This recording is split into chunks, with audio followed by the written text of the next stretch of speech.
Thank you for joining Wars of the Roses as we continue with Part 13, The Beginnings of Tibetan Buddhism from the Adepts in the Eastern Esoteric Tradition by Manly Palmer Hall, Part 2, The Arhats of Buddhism. The Beginnings of Tibetan Buddhism. According to Emil Schlagintweit, Buddhism may have been introduced to the eastern part of Tibet as early as the year 137 BC.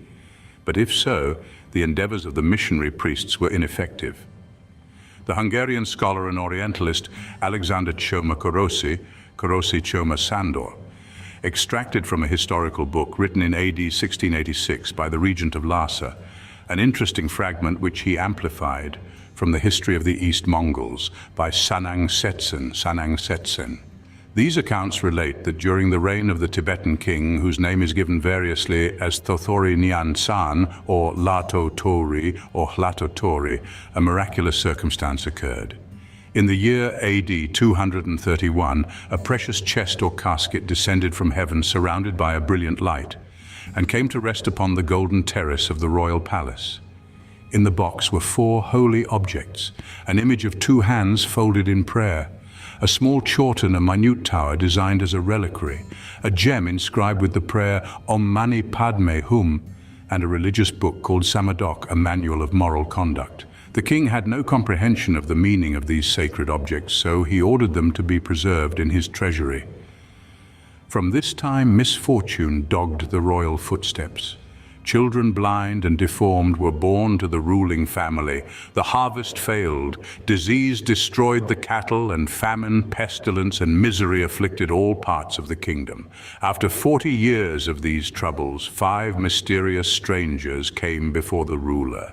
These foreigners addressed him thus: "Great king, how couldst thou let these objects, so mystic and powerful, be cast into the treasury?" Having thus spoken, they instructed Lato Tori in the proper veneration due the heaven-sent treasures. The 5 strangers then vanished into thin air in the presence of the king. Lato Tori obeyed exactly the recommendations of the supernatural foreigners, and thereafter all his projects flourished and prosperity came to his people. By the blessings and powerful influences of the holy relics, the king attained the age of 119 years and performed many works of merit. Csoma adds to the above that a voice spoke from heaven, saying that after a certain number of generations in the 7th century, the contents of the book Samadok would be made known. In his notes relating to the 5 foreigners, Schlagintweit suggests that these men were Chinese Buddhist priests, but their number and the circumstances involved suggest a different explanation. It will be remembered that 5 mysterious old men appeared to the mother of Confucius to announce the coming of the perfect sage. As this number also agrees with the 5 celestial bodhisattvas, it seems probable that a visitation of supernatural beings is intended in the Tibetan account. Although the miracle of the 4 precious objects is interpreted to mean Buddhism reached Tibet in the 3rd century of the Christian era, the story belongs to the legendary period and is open to controversy. The more conservative Tibetan historians prefer to date the propagation of Indian Buddhism among their people as commencing in the reign of the king Songtsen Gampo, AD 740 to 786. This important ruler exhibited at birth certain marks and signs of predestined greatness, and is now worshipped as a physical conqueror and a spiritual reformer. In the early years of the 7th century, the Tibetans made their first recorded bid for temporal power. They invaded Upper Burma and overran western China, forcing the Chinese emperor to sue for a humiliating peace. As part of the tribute, the king of Tibet, then 23 years old, received a Chinese princess in marriage. Her name was Dolkar, and she brought with her to the high mountain country the books and relics of her faith. The king also had a second wife, a princess of Nepal named Dolyang. Both these royal ladies were devout Buddhists, and as a result of their influence, the young king was induced to investigate the faith. Practical considerations also were involved. Songtsen Gampo had become the ruler of a far-flung empire of mountains and deserts, inhabited by both wild and civilized peoples. A strong religion would be useful in establishing national unity and a secure sovereignty. To this end, he resolved to send his Prime Minister Thumi Sambota to India to study the sacred Buddhist books and the Indian language. This prime minister emerges as the Tibetan Hermes, and after death was deified as an incarnation of the Bodhisattva Manjusri. This divine being is the personification of wisdom and the preacher of the great law. Thumi Sambhota, with 16 companions, reached India in the year AD 632, after numerous adventures with demons who attempted to prevent the delegation from leaving the country. The 17 scholars accomplished their purpose. Thumi Sambhota designed the Tibetan alphabet, which he based upon the ancient Devanagari of India. He rejected some consonants and vowels as unsuitable for the representation of Tibetan sound and added 6 new letters. The king approved the new writing and ordered that the sacred Indian books treating on various phases of Buddhism to be translated for the use of his people. Sambhota compiled a grammar and other language handbooks while in India, and also brought home a work on tantric metaphysics. Thus he gained the reputation for scholarship, which resulted in his sanctification. After Sambhota's death, the extension of the Buddhist faith throughout Tibet was continued by the Chinese and Nepalese wives of the king. After 10 years of married life, Dolkar, the Chinese wife, renounced the world and with her husband's consent assumed the garb of a nun and preached Buddhism throughout the country. After their deaths, both Dolyang and Dolkar were canonized under the name Dolma, in Sanskrit Tara.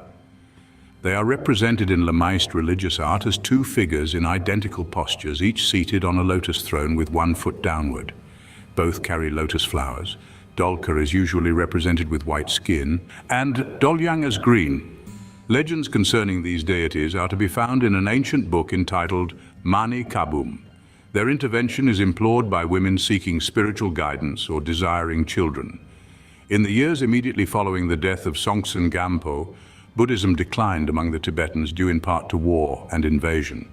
It was revived by another important ruler of Tibet, Trisong Detsen, AD 730 to 789.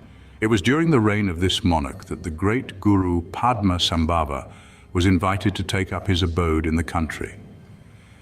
This celebrated Arhat possessed a remarkable knowledge of languages and was responsible for the golden age of literature in the Himalayan area. Under his guidance, the entire Buddhist canon was translated into Tibetan. Another important event in the establishment of Lamaism was due to Mongol influence in the person of Kublai Khan, AD 1259 to 1294, the grandson of the greatest of all Asiatic conquerors, Genghis Khan. In a sincere resolution to elevate his people above the life of war and plunder which had previously distinguished the conduct of Mongols, and for certain political purposes, Kublai Khan adopted the Lamaist form of Buddhism. He had already solemnly pronounced a state of religious tolerance throughout his domain as the result of the intolerance of Christian missionaries and their converts. In order to settle the controversy for all times, he ordered a contest between the Buddhist and Christian priests, announcing that he would accept for his empire the religion which should perform the most convincing miracle in his presence.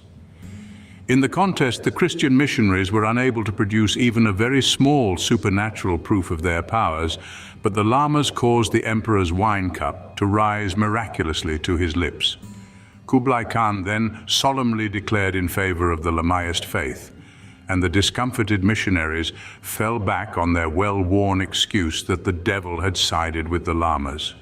At this time, the High Lama of the monastery of Sakya, located southwest of Shigatse, had attained prominence. The presiding monk of this Red Hat school was called Sakya Pandita. Kublai Khan conferred upon him and his successors a degree of temporal power, making him the nominal ruler of Tibet under the Mongol suzerainty. In return for this elevation, protection, and recognition, the Lord Lama of Sakya was required to consecrate or crown the emperors of Mongolia. The nephew and successor of the Lord Lama resided for 12 years with Kublai Khan and prepared a written language based upon the Tibetan for the use of the Mongols. These political happenings paved the way for the power of the Dalai Lamas, whose very title is composed of 2 words, one Mongolian and the other Tibetan. The word Dalai meaning ocean in the Mongolian language and Lama meaning in Tibetan approximately the equivalent of the Sanskrit term guru. The title can be broadly translated the guru or teacher, whose power and learning is as vast as the ocean. Thank you for watching, and please don't forget to share, like, subscribe and comment, and if you can please consider donating to Wars of the Roses. Links to PayPal and Patreon are in the description. Thank you so very much.